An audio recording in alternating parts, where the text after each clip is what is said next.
Hi everyone, and welcome to Bible Reading with Ariel. My name is Ariel, and I will be reading the Bible today. So today we're going to be reading the book of Proverbs Chapter 2, titled The Value of Wisdom.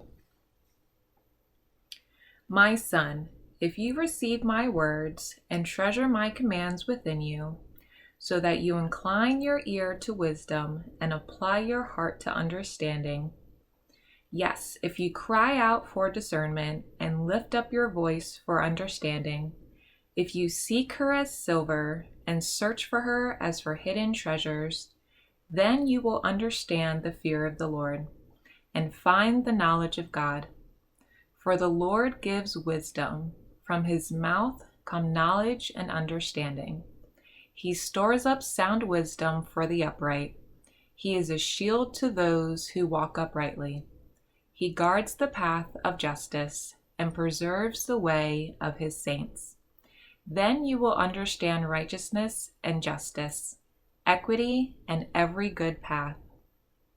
When wisdom enters your heart and knowledge is pleasant to your soul, discretion will preserve you, understanding will keep you, to deliver you from the way of evil, from the man who speaks perverse things, from those who leave the paths of uprightness to walk in the ways of darkness, who rejoice in doing evil and delight in the perversity of the wicked, whose ways are crooked and who are devious in their paths, to deliver you from the immoral woman, from the seductress who flatters with her words, who forsakes the companion of her youth and forgets the covenant of her God.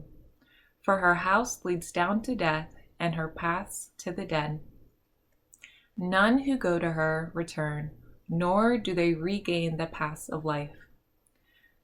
So you may walk in the way of goodness and keep to the paths of righteousness. For the upright will dwell in the land, and the blameless will remain in it. But the wicked will be cut off from the earth, and the unfaithful will be uprooted from it. So here we have King Solomon speaking. He had the opportunity to ask God for anything, and he asked for wisdom, and God certainly granted that request. In verse 4, it says to seek out wisdom and understanding as if you were seeking silver or money, and to search for them as if you were searching for hidden treasure with that desire, that longing, that even urgency.